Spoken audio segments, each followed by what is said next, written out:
Leo, Sun, Moon, and Rising, welcome to your July 1st through 7th forecast. I am a day late, July 2nd, but that's okay because not much happens between July 1st and July 3rd, so we are still right on time.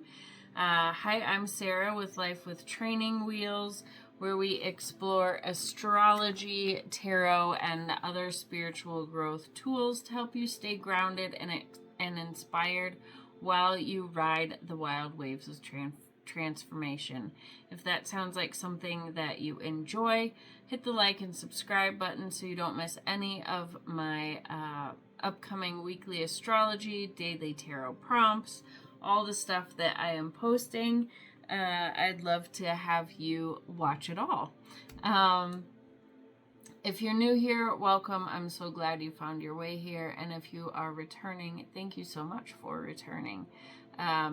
So I do, if you haven't listened to the collective reading, I'll link it right here. I highly recommend that you listen to that first. But regardless, let's just give a quick rundown of the astrology that's going on this week. So we have July 4th. Is a big day. Venus is going to be joining up with Uranus in the final degree of Taurus. So this is a big kind of shock and awe type energy. Right after that, Venus will be entering Gemini for the rest of this month. It'll be there until July 30th. So Venus will be in Gemini pretty much all of July. And then Neptune will be stationing retrograde. All of that is happening on July 4th, so July 4th is a big day. Then July 6th, Venus will be making a sextile to Saturn and Neptune in Aries.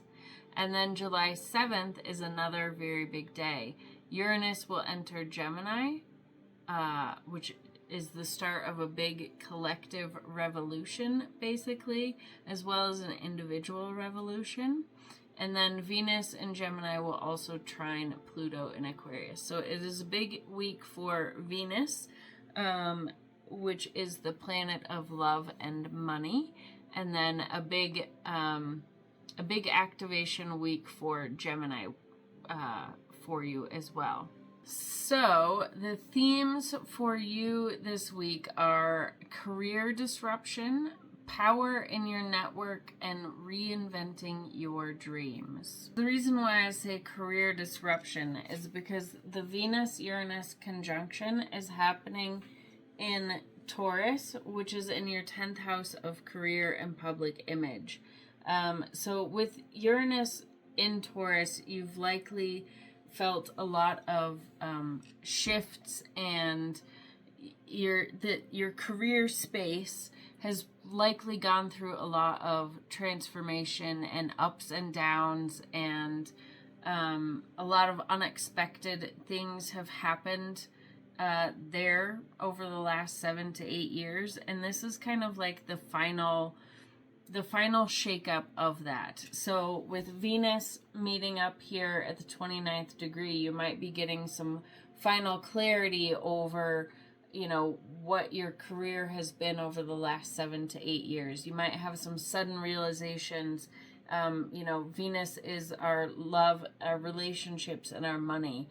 And Uranus is the planet of disruption and sudden insights, and comes to shake things up where it needs to be shaken up. It is the planet of liberation as well, wanting to step outside the box. So there could be sudden, either like an actual shakeup or just sudden insights, sudden realizations, sudden aha moments about your career, about your relationships, about your money that change and disrupt your career as you know it in some type of way. So that could be happening. Again, how powerfully these things hit do depend on your chart, but there is this energy there for this to happen. So yeah, it could be either a break from something old or a bold leap forward. Like, it's not always bad energy. Like, this could be amazing, like an amazing opportunity, an amazing, like, aha, this is how I take it to the next level. Or it could be, you know, a dissolution of something. Like, it can go either way. It just depends on what is going on for you, and what is best for you is what the shakeup will be.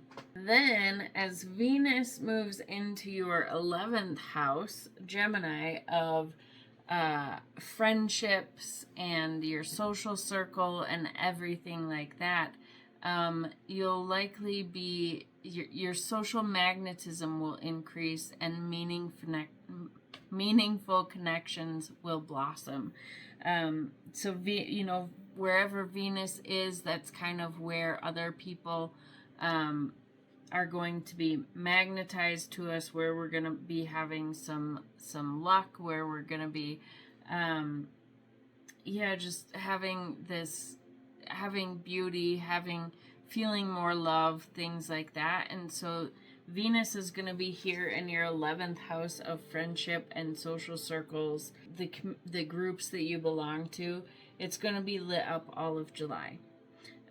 So you're going to be having a very social July. People are going to be magnetized to you. Like, it's going to be a month for social gatherings, for just your friendship area is going to be lit up.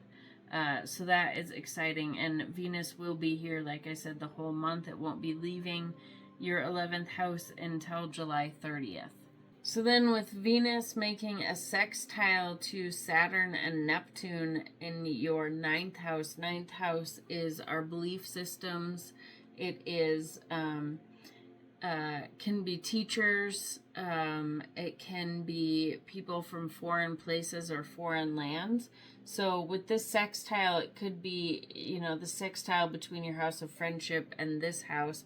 It could be that, you know, and this is the house of, like I said, our belief system. So it could be that you're meeting new friends, or just aligning with the right types of friends that have similar belief systems to you.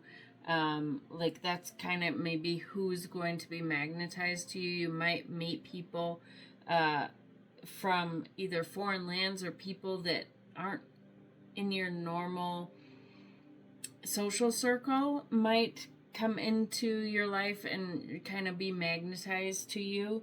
It could also be, Saturn is boundaries, and so it could maybe be that you know, you find that with certain people maybe you need to have more boundaries or less. It could go either way. And with Neptune stationing retrograde, which we'll talk about in a second, but that could potentially, especially with this trine, that could bring some clarity to relationships, like where maybe you have been idealizing or like romanticizing friendships, or maybe where you've been seeing things with rose-colored glasses. With Neptune going retrograde, those rose-colored glasses could be coming off, and you see things in a more practical way. But that is, like, it's good because you're aligning with the right type of people, right, with this sextile. Yeah, and then with Neptune by itself turning retrograde in your 9th house, that may cause you to rethink what you believe. Maybe you've had some belief systems that, you know, you're realizing when Neptune turns retrograde weren't a good fit, or you're changing what you believe, rethinking it, or rethinking what you want to teach, maybe, because the 9th house is either teachers that we meet or us as a teacher. So it could be things like that, or higher education as well. So maybe you are rethinking some type of higher education that you've been wanting. So then, continuing on with the Venus story, we have Venus making a trine to Pluto in Aquarius in your 7th house. So this trine could empower a strategic collaboration or bring transformation through friendship. So that is pretty exciting for you as well. And maybe that could be, you know, part of this shift that's happening in your 10th house of career. Maybe it's related to friends or something like that, some strategic collaboration. Or it could be, the 11th house is also where we get involved in, things that are not our career, but still things that we want to be, that we want to contribute towards, right? Like a cause or something that we want to be involved in. Perhaps there's some strategic partnership regarding that, or like I said, just some sort of transformation through friendship. And so then we have Uranus entering Gemini in your 11th house. So this will probably be a breath of fresh air. This is pretty exciting because Uranus in Taurus in your house of career, over the last 7 to 8 years, like I said, you've probably been feeling some, shakeups and everything, and it squares the house of career. This is squaring you. So Uranus has been square the house, the planet of disruption and, sudden shakeups and things like that has been squaring you for the last 7 to 8 years. And now for the next 7 to 8 years, it's going to be sextiling you. So this should feel a lot better.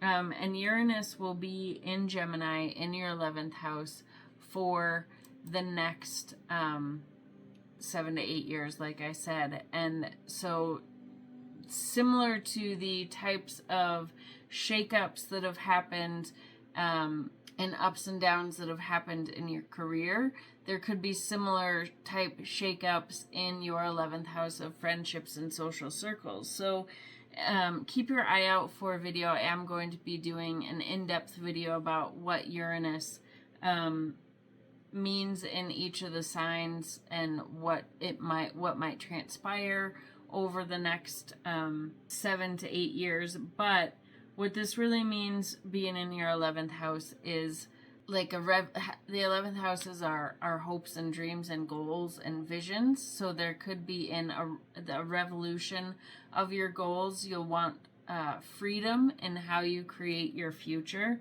because Uranus is not only the planet of it's like shakeups sometimes happening to us, but sometimes we're the ones creating the shakeups, right? Like, it's where we want to be liberated. It's where we want to do something outside of the box. So this could be over the next 7 to 8 years, and you might start seeing it this week and this month.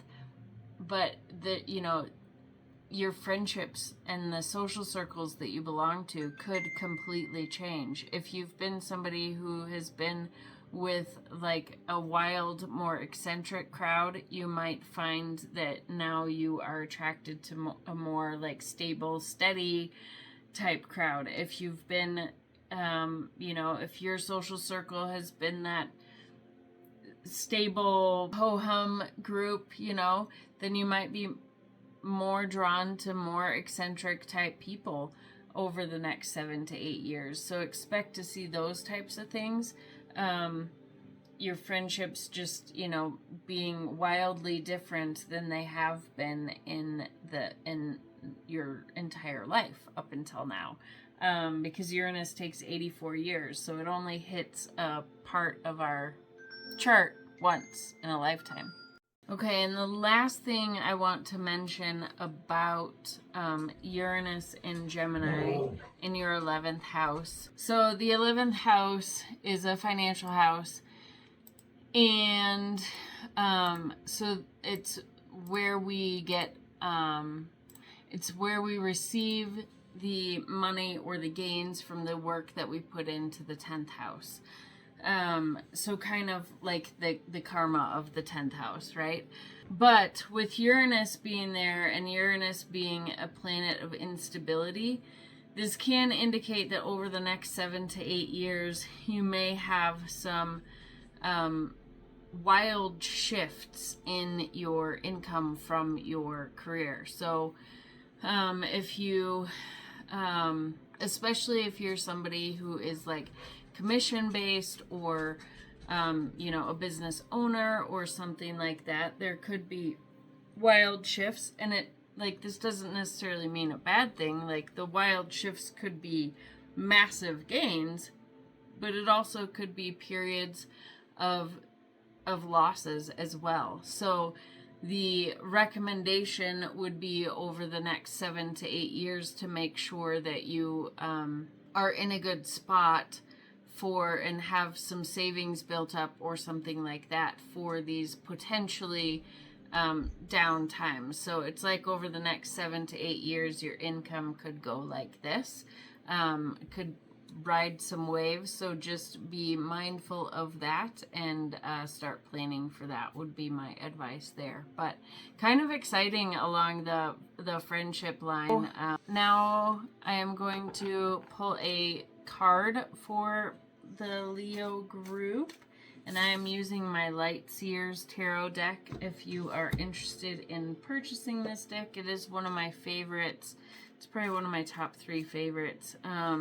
You can find the link in the description below. So the question I'm asking with all this Uranus energy, all this unpredictable energy going on this week, as well as Uranus also rules our nervous system, so our nervous system might be a little bit on overdrive this week. So the question I'm asking is how can Leos best stay grounded this week with all this unpredictable energy, with all this Uranus energy activating our nervous systems? How can our Leos best ground into the energy this week? Best stay grounded this week.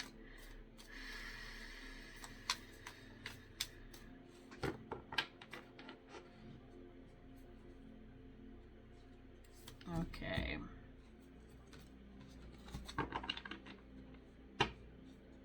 All right. 6 of Wands is the energy that's coming through. So this is a card about success, right? Like this person has achieved a goal. She's won. She's out there on the stage. She's inspiring others. So that is how I would say to lean into the energy this week, which is perfect for Venus moving into Gemini, your 11th house of friendships. People are going to be drawn to you. You're going to be a natural leader, and just lean into that. Lean into being magnetic.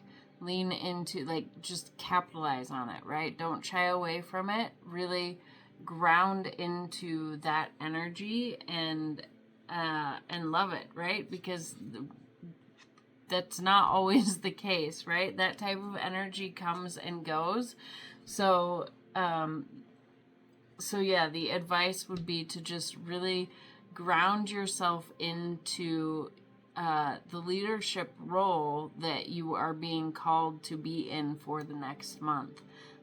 So as people start to, as Venus moves into Gemini, into your 11th house of friendships, and you start having this social month, really lean into that. Lean into the leadership and the leader that you are. Lean into being the support system, being the source of inspiration for these people, and that will not only help them, but it will also help you. So really ground into that and love it for every minute that it is existing for you. So that is the card for that. That's really beautiful. So in closing, this week kicks off some really seriously big shifts, and if you're feeling it already, you're not alone. I've got a few offers to help you move through it all with clarity and purpose and support. Number one, if you're one that's not sure whether you should be listening to your rising sun or moon, if you feel like you should resonate with one more than the other and you don't know why, I do have a quick 15-minute offer available in the link in the description box below, where I can just take a quick look at your chart, look at things like whether you're born during the day versus the night, and just how your natal planetary configurations are, to kind of help you discover why you may or may not resonate with one when you think you should, or if you do resonate with one more than another and you don't think you should, why that as well. So just clarity there.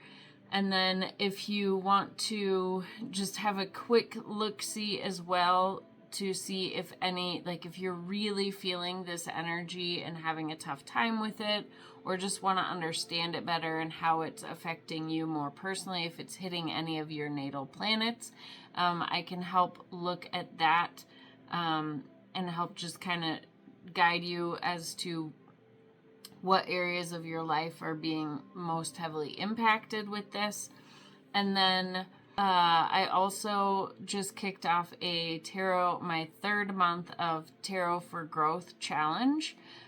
This month, it is beautifully aligned with the astrology. Each day, the question is, guided towards our internal world, our shadow work, right? It's I really use tarot as a tool for self growth, and this month it is beautifully aligned with the astrology, and I'm really excited about the questions that I've come up with. So you can follow along in the community tab. That's where I post the questions every day. I'd love to see you over there participating. Otherwise, if you want to get the full calendar of the 31-day prompts all at once, so you can work through it on your own, there is a link to download that in the description box below. I also, if you haven't seen my summer solstice and Cancer season kickoff video talking about the energetic blueprint of the entire summer season, I recommend looking at that video. But all the offerings that I created to go along with that are potent for the whole summer season, right? The summer solstice is the energetic underpinning blueprint of the entire summer season and Cancer season. So I have a free journal prompt that you can download, a 29-page guided workbook to help you align with the energy of the season, 2 different tiers of personalized astrology, looking at the astrology of the summer solstice and the summer season, and then a tarot spread as well. And then I'm also continuing, even though Men's Mental Health Month is over, men's mental health isn't over. So I am continuing the offerings that I have available for that, because I really think men are often overlooked and not supposed to have emotions, right? Like, we look down on them for having emotions, but they are human. They do have them. And so I created several different packages just to really witness our men and to help them, by looking at their natal chart, discover what their individual emotional makeup is and where their strengths are and how they best can support themselves, as well as I've created an add-on package so to give to their partner, so that their partner can better understand the emotional landscape of their man as well, and how best to support him, especially when he's going through it. So I really just want to honor the men in our lives. I think they get shat on a lot, and I want to support them. So those all are going on. So if anything in this video resonated, drop a comment and let me know your rising sign and what you're looking forward to this week, or what you maybe are nervous about. I love hearing from you and love seeing comments. And if you've made it this far, thank you for watching. And remember, this week isn't just happening to you, it is happening for you, and you've got this. Until next time, stay grounded, stay open, and keep listening to your inner compass.